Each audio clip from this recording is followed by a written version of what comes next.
Today we are with Greta Rosler and we're welcoming her to the Healthcare Rule Breakers studio. Greta is an experienced nurse leader with a background in direct care nursing leadership, patient experience leadership, and a nurse leader professional development. She is the founder, CEO, and principal of Radius Leaders, a nurse leader development partnership company she started in 2017. Since then, she has offered nurse leaders customized programs, facilitated learning, coaching, and mentoring that enables their success at organizations around the globe. This work has resulted in organizational reductions in nurse and leader turnover, improved patient perceptions of care and outcomes, improved employee engagement, and most importantly, improved nurse leader confidence and fulfillment.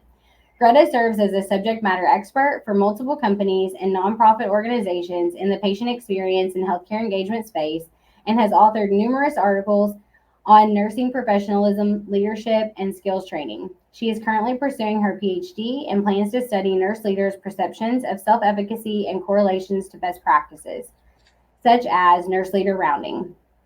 She's an active volunteer in her community, supporting individuals with disabilities and advocating to create a more inclusive world. Hi, Greta. Thank you for joining us in the Healthcare Hi. Studio. We are so grateful to have you with us. Thank you. I'm grateful. I'm going to jump in, and we really just want to learn a little bit about you, who you are, what's Radius Leaders, kind of what you've been up to.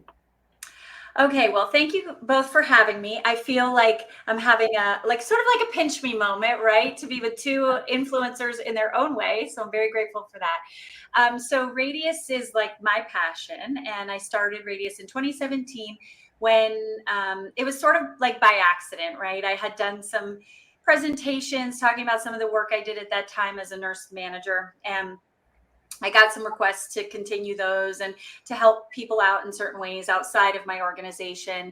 And I started on the side. And then I started realizing through the work I was doing full time that the problems were the same in most places and that nurse leaders were at the center of them. And by the center of them, I mean fixing them. And so I recognized that this was a lot of burden on nurse leaders. I mean, I had felt it myself as a nurse manager for a number of departments, and there was no help. There was like, here's your keys, here's the phone, call me if you need me. And by the way, make sure you go out and round on every patient and fix all the problems. And I was like, okay. And you're both nodding because you've had this experience, I'm sure. And I started Radius sort of with that goal in mind, but I don't think at the time I really knew how much of an impact work like this could have. And so since then, we've really grown and developed certain programs and have made our own models of how we approach certain problems that nurse leaders face. And it's been really fulfilling. I love that so much. So I just want to say, Greta, I forever have followed you on LinkedIn. We have the exact same passion. So you're saying all the things that really resonate with me. So I know what it feels like to get out of bed every day and say, oh, this is my passion. I just want to go help these people succeed in their role. What's the one thing you love doing in your role more than anything? Because there's all the pieces of owning a business that are, it's not all just fun and glorious. Mm-mm. No, it's not. Because, in this situation, I'm a lot of the pieces that in a bigger organization might all have their own role. Yeah. But the one thing that I love and what keeps me going, even despite that, which can feel like a hardship at times, Yeah. what keeps me going is the idea that the work we're doing gives nurse leaders confidence that they can keep going. And, I'm so nerdy. I have goosebumps just saying that. But we were doing some rounding workshops this week. And when I look at the eval results and it says, some sort of question, I'm not going to word it just right, but about, I can see how nurse leader rounding connects to and really fulfills my purpose as a nurse leader. Now that I had this work, 100% say yes. I can now feel like I can round confidently and efficiently. 100% say yes.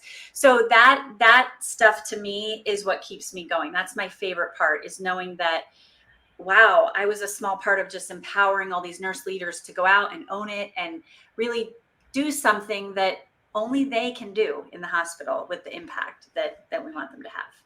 I got the goosebumps too, because I'm thinking, as a leader, you're thinking, your initial thought I think for most people, definitely for me, was like, one more thing. Like I have all of these other things, the budget and the people and the schedule, and to add rounding and to hear them say, wow, like I understand how this is purposeful and gives meaning, and I can do it efficiently. It's not one more thing.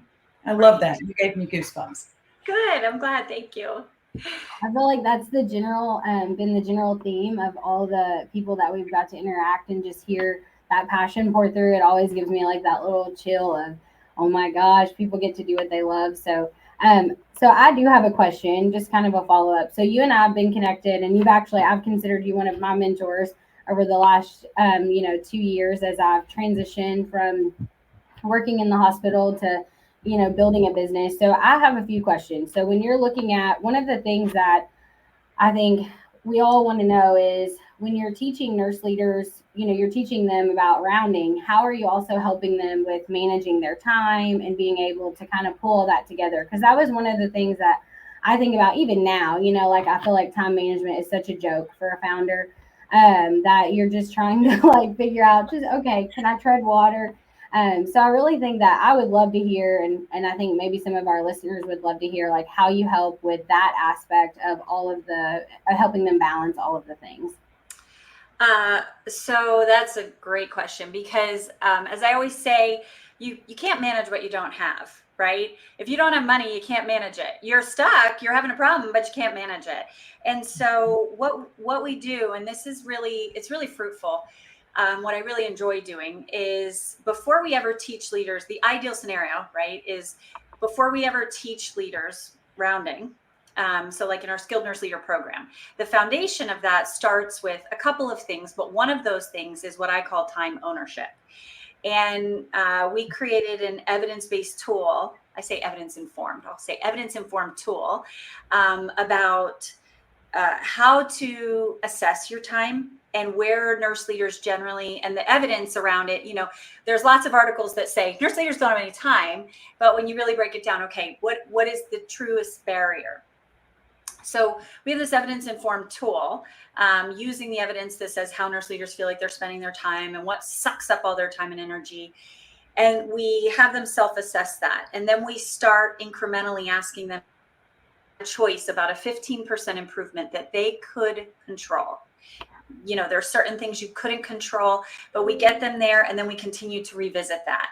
And it's really incredible to hear how those little 15% changes make a huge difference in the long run. And it's not earth-shattering things that they do. It's I decided I'm not going to open email after X time, because then I just end up having to read them anyway. Again, it takes me twice the time. Or I decided, the way I'm managing my calendar isn't working, so I'm going to go back to this other type of calendar I used to use. So that's really how we help them, is we step back, have them assess. And to be honest, like you both probably know this, I struggle to manage my own time. And I say to them all the time, I'll say to them, now listen, when I was in your shoes, I never had time. And I felt like when I get another job, I'll have more time. And the time crunch changes. And then I had a different job and I never had any time. And then I worked from home for a different job and I never had any time. And now I'm my own boss and I never have any time. So who's the problem? And I'm like, I tell them, get out your mirror. I always give nurse leaders these mirrors. I'm like, get out your mirror and take a look at yourself, because while there are tons of circumstances out of your control, you can control more. We've been just kind of like put into this mill of like meetings and this and that. We just don't have any time, and that's just the way it is. But there are things that we can control. So that's what I do. That was a long-winded way to tell you that's how we do it.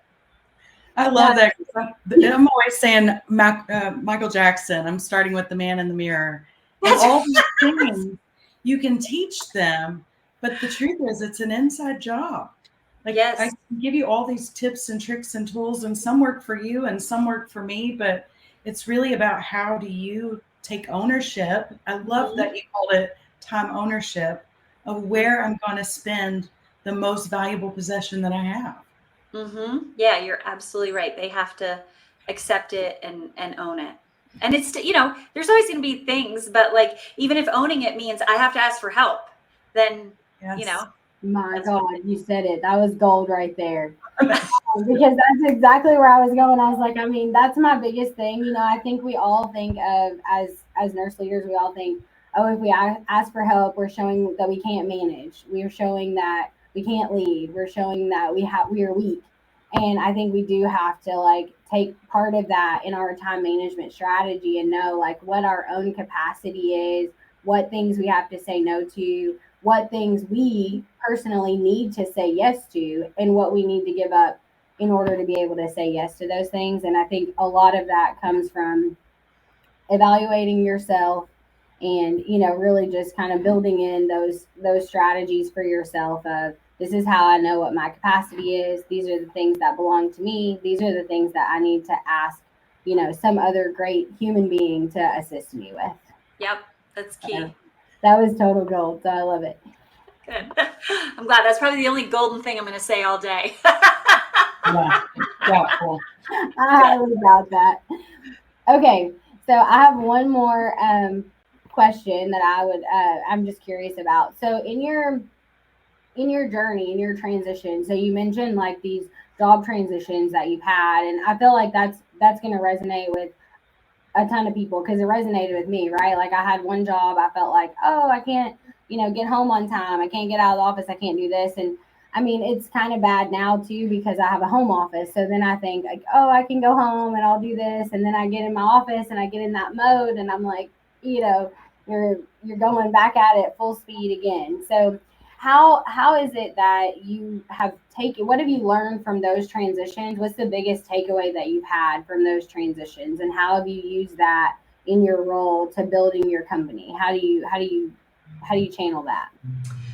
Well, the biggest takeaway I've had is kind of what we just touched on, which is that I am part of the problem and the solution to everything. And nothing has made that more clear than when I'm running my own business. Yeah. And that no matter what role I've had, every role has unique challenges that honestly are equally as daunting as the next role. It's just they're different. And so what I've learned is to identify that this isn't just an uphill journey to get to the top.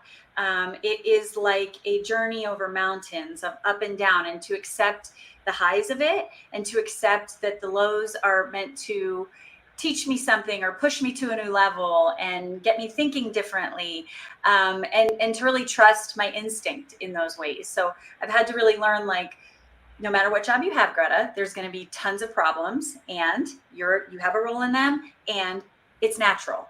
So learn through it and push past it. And obviously, being your own boss, you really don't have a choice. So that's what I've learned. But honestly, when you are a nurse manager, you don't have a choice. You do. You could quit, but most nurse managers want to be a nurse manager. They like their job if they can push past those highs and lows and push past the notion that the low is bad. And learn through it. I think I was gonna say I think that's a good way to view it. Go ahead, Crystal. Well, it reminded me of something that my mentor told me, early on. And she said, appreciate the journey. And, you've read appreciate the journey, not the destination. And I think it's just part of the human experience to wonder what's next, where am I going to be, what's going. And when you can find that place of acceptance of it's always going to be this. And you said something earlier, so all this kind of integrated in my mind as you were talking. It's that learning to accept where you are and be present in it. But the thing you said earlier, you go to these people and you talk to them, they all are experiencing the same challenges, the same issues, like they're not unique. So you and I work in the same kind of space, we're in front of the same kind of people. And I imagine we both hear it, if nothing else, thank you that I know I'm not alone. I have the same problem and I can lean on my network. They're going to help me get through it. And those that embrace that are so successful. But I'm just curious in this time and space. So we're in, the last quarter of 2024. What are the top things? I'm curious if we're hearing the same things that are the main issues for leaders today. And for me, I'm seeing, I'm always hesitant to say this because I do think our frontline workers are still experiencing some issues with burnout and resilience, and they are going through it. but I've started to witness a recovery space for them, and I'm not seeing that so much for the leaders. And then a lot of that is related to span of control and the things that we are asking them to do. So I'm curious if that's the same thing you're seeing and hearing, so people will know they're not alone. And or are there other things that are like the major challenges in the world today, so our audience can say, oh, me too? Well, that's a great question. So there's two things. I think there's two main things that I see, and you're right, Crystal. Before the pandemic, these things existed, and now it just seems like they're amplified. So the first thing is that my colleague and I were just talking about this the other day. You know, I have this whole like campaign, save the nurse leaders, save the nurse leaders. And one of my team members brought to me how overwhelmed nurse leaders are by the demands that are put on them outside of nursing. And while lots of other disciplines are working hard, a lot of the output of their discipline falls back onto nurse leaders to fix. Yeah. And, you know, I kind of said, I think maybe through our conversation, I think maybe saving the nurse leaders isn't about nurse leaders at all. It's about the whole system. So that's the one thing I see over and over. The other thing I'll say that I see over and over, and I think the biggest challenge is we've had this turnover rapidly of staff, but also of leaders, and they are ill-equipped for what they're going to need to do on the daily. And I don't mean the budget. I mean talking to an employee about performance. I mean talking to a patient about service recovery, dealing with an interdisciplinary team member about a collaboration need or issue. That's what I see as the biggest gap, is they're put in these roles because they're a good nurse. And I mean, this has been said a million times, but it's still the biggest problem, is that they don't have the skills they need. And it's not their fault. It's that, and they want them. And if they get them, they thrive. Oh, man. That's why they're my favorite. They are hungry for information. And there's so many of us doing this work. And I get asked often, we talked about this before we started, you know, there's so many people in this space. It's not a competition. There are more leaders to serve than there are of us to go around. And so thank you for doing this work and preaching that. We've got to help these leaders because they hold it all together. They really do. And it's just a privilege to be in this space. So thank you for doing the work. Thank you. Thank you, Crystal. Thank you for doing your work, both of you. Alyssa the hustler. Yeah, I have a lot of fun with, you know, in the staffing world, it definitely looks different, but, you know, it's one of those things that no matter what, like the nurse leaders are pulled 1,000 different directions, but if they're not staffed, they can't do anything. So that's really how I drew out to that world was like, oh, we got to put quality people out there and we got to do it faster. So I loved getting to do that and helping them with like some relief, you know, at least in the short term. However, we have, you know, kind of had the best conversation. Greta dropped some straight up gold on us today. So with that being said, Greta, we do have a healthcare rule breakers question for you. So if you could break one rule in healthcare, what would that rule be? The rule in healthcare that I would break right now, and it's specific to nursing, is that competency is derived by education. Meaning, we have more gold. Okay, I said two golden things today. Nursing has like suffered from this idea that nurse leaders that have come before us have started this amazing journey to elevate nursing as a profession, not just a vocation. It is a profession. It is a science. And to do that, we obviously need advanced education. We need advanced degrees. We need certificates. We need all the things. Those things do not equate to competency, because competency involves behaviors and skills. And those things come from partnership, direct learning, and mentorship. So that would be the rule I would break in nursing, is we have to disassociate these two things. The advanced education is necessary, but there's a whole other part we're forgetting. There's my rule. Oh, that was good. That was platinum. That was better than good. Wow, you guys are really like propping me up here. Thank you. Thank you. Okay, so I just want to piggyback on that. So I too agree. I mean, I have been on my own journey to evaluate the letters behind my name. So we always have the premise of alphabet soup in nursing, and And what do the certifications mean, and what value do they have? While I'm a big proponent of, yes, go get the certification and you can validate the knowledge that you have, I have had some struggles internally with, okay, I got this certification, but how do I continue to measure my growth? How do I measure my growth? Because I don't, you do CEs and you do those things to maintain the certification, but I'm not necessarily like putting together a portfolio of my nurse executive competencies and seeing how, okay, I got this certification 5 years ago and this was the level I was at, but now I've grown exponentially through the education and the things that I've done to maintain this or to become this, person who deserves this certification. So I've been on that same little quest, and just kind of how do you use those to measure your growth or see your growth, and be able to really compare, like, okay, this is what I look like as a novice leader, and this is what these roles or these experiences provided. And I kind of have tend to interweave that with the lattice of how you grow instead of the ladder. And you had mentioned earlier the ups and downs and the highs and lows, and I think that has fit with what I've been consuming and reading lately about how you don't have to just climb in one vertical. You can, go side to side, and you can get experiences in different things. And I think we're seeing that more and more, as nurses, nurse leaders transition into roles that are, even materials management or facilities based or other roles like that help with supply chain. I find that very interesting, but I think that's part of that lattice of, okay, you're gaining a more whole view of everything that goes into this complex system that we're working in. So yes, like all these complex pieces and how they intersect and overlap are really what build competency when a nurse leader is at the center of them and working through them. I can't tell you how many times I've been at a conference and a nurse leader will come up to me and say, I'll say, we'll be making small talk, and they'll say, I just got my DMP. And I'm like, oh my gosh, that's amazing. Or I just got certified, and as a nurse executive or something. Oh my gosh, that's amazing. That's good for you. That's a hard test. And then they'll say, okay, now I have this one employee that I can't figure out what to do with her. And I stand there and I'm like in awe of this very well-credentialed, highly intelligent leader who still needs a lot of support in these ways, as many leaders do. So it just has really opened my eyes to the idea that we in nursing have done ourselves a disservice by not acknowledging that both are necessary and that there's a disconnect. Oh, I love this so much.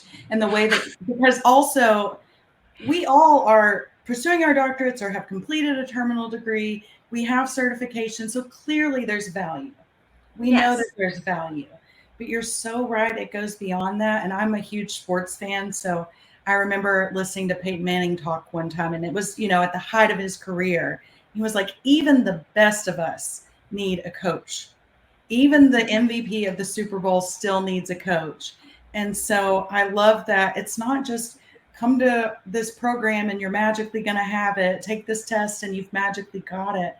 We've got to keep providing that mentorship and that growth. But I'm going to go back to that's an inside job, because you got to seek that out, right? And be aware. Absolutely. And I love that you differentiated the two. That's a great one. I was pondering this morning, like, I wonder what Greta's going to answer this question. And my initial response, which we always laugh, I said, Alyssa said, what rule do you want to break? And I said, all of them. That's why we're doing this. But I was really thinking about it. I was like, we have to equip leaders. We have got to stop making it acceptable. And it's not just a one-time, I crossed this off this box, now you're competent. It's truly a lifelong journey. We still have mentors and coaches. And so I'm just grateful for both of you. And Alyssa, who I said, she's the hustler. She's the one believes in, pushes. So just so grateful for this conversation, for the work that you both do. It's awesome. Thank you. This is thank you. I agree, Crystal. This is like filling my cup. This is a lovely, maybe our listeners won't realize, but it's a Friday and we're probably all burnt in our own ways. And this is really filling my cup and helping me remember why we do this. So thank you.